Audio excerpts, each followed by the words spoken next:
Et c'est parti, bonjour à toutes et à tous, bienvenue sur la chaîne Dividende 440. Aujourd'hui une vidéo point d'étape sur les principaux dividendes annoncés en ce mois de février 2026. Et oui, les mois de février jusqu'à avril sont bien souvent des mois d'annonce de résultats annuels sur les sociétés cotées à la place de Paris, et bon nombre de ces sociétés profitent de leurs résultats annuels pour annoncer leurs dividendes qui seront détachés en année N+1. Effectivement, les dividendes qui sont annoncés sont liés aux résultats de l'année précédente, donc ici l'année 2025, et ces entreprises vont détacher tout au cours de l'année 2026 une partie ou la totalité de leurs dividendes. Alors je rappelle qu'un dividende, pour nous petits porteurs, il doit être vu comme un flux de trésorerie. Un flux de trésorerie, c'est quoi? C'est un revenu, et ce revenu nous sert à investir, quel qu'il soit. On peut réinvestir sur l'action ou sur d'autres supports, ou tout simplement consommer. On peut très bien toucher des dividendes et consommer ce dividende. Mais le système le plus vertueux, bien évidemment, c'est de réinvestir ce dividende touché sur l'action dite possédée ou sur une autre action. Alors ici, en février 2026, on a beaucoup d'entreprises qui ont déjà annoncé leurs dividendes, qui seront détachés. Alors je passe Stellantis qui malheureusement ne détachera pas de dividendes cette année. Il l'a annoncé au mois de février. Je ne parlerai pas non plus de Kering, car j'ai déjà fait une vidéo sur son dividende et potentiellement un dividende exceptionnel qui sera versé au cours de l'année 2026, et je n'ai pas mis les bancaires, notamment Société Générale, qui a annoncé également son dividende. J'ai également pris les principales sociétés cotées. Alors il existe sûrement d'autres plus petites capitalisations qui ont annoncé leurs dividendes, mais pour une meilleure lecture et pour simplifier les choses, j'ai mis les principales entreprises, ou en tout cas celles qui sont les plus connues. Alors la première société qui a annoncé son dividende, c'est Danone, où l'entreprise ici d'agroalimentaire va verser 2,25 € par action de dividende, et le détachement est prévu pour le 4 mai 2026 et son paiement le 6 mai 2026. Ça veut dire quoi, le détachement qui est prévu le 4 mai? Ça veut dire qu'il faut être enregistré. Alors généralement ça dépend des sociétés, mais généralement il faut être enregistré la veille. Alors c'est toujours la même chose, il faut faire attention, ça dépend des sociétés. Parfois il faut être enregistré donc sur le carnet, donc posséder des actions de cette société la veille du détachement, ou parfois c'est le jour du détachement. Mais bon, je vous conseille en tout cas d'investir évidemment en amont du détachement pour pouvoir toucher le dividende le 6 mai.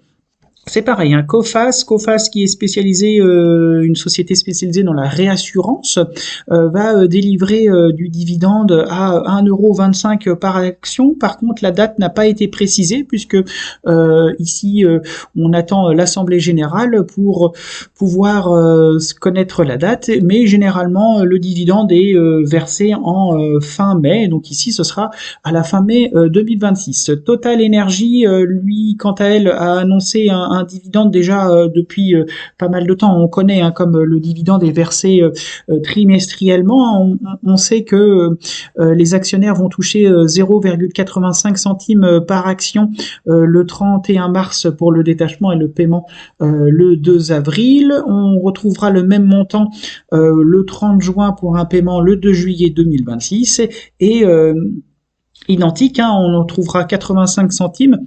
Ici, on n'a pas la date encore, mais en septembre et en décembre, donc septembre pour le détachement et en octobre pour le paiement, et en décembre 2026 pour un paiement en janvier 2027, ici de 85 centimes par action. Air Liquide a également annoncé son intention de détacher du dividende à 3,70 € par action. La date n'est pas précisée encore, mais toujours, généralement, l'entreprise détache son dividende dividende une fois par an en mai et généralement en fin mai, à la fin mai. Aéroport de Paris, quant à elle, la société a annoncé 3 euros de dividende par action, toujours identique, la date n'est pas précisée, mais généralement l'entreprise verse son dividende annuel au mois de juin, généralement en début juin. La FDJ a annoncé aussi un versement d'actions de dividendes à 2,10 € par action et généralement détachement se fait au mois de mai. Orange SA, quant à elle, a annoncé un dividende de 0,75 centimes par action. Ici, le dividende est détaché 2 fois par an et biannuel. Et généralement, le solde est de 45 centimes en juin pour un acompte de 30 centimes en décembre. Et ici, en décembre 2026. GTT a annoncé quant à elle 8,94 € de dividende par action avec un acompte sur dividende qui a déjà été versé de 4 € en décembre 2025 et le paiement numéraire du solde sera de 4,94 € le 19 juin 2026. Ça veut dire quoi? Ça veut dire que le reste, donc l'acompte sera encore reversé en 2027. M6, quant à elle, l'entreprise M6 a annoncé un dividende de 1,25 € par action. Le détachement interviendra le 4 mai 2026 avec un paiement le 6 mai 2026. Accor a quant à elle annoncé un dividende de 1,35 € par action avec une date de détachement non précisée, généralement en début juin. Airbus a annoncé un dividende de 3,20 € par action avec une date de détachement non précisée, généralement c'est en début avril, donc ça va venir assez vite.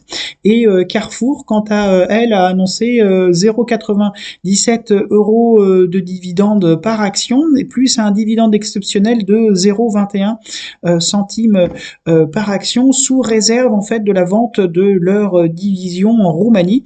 Et la date n'a pas été précisée en attendant l'approbation de l'Assemblée générale. Eh bien, écoutez, j'espère que ces données vous seront utiles. N'hésitez pas à partager. Alors je répète, je n'ai pas mis les bancaires.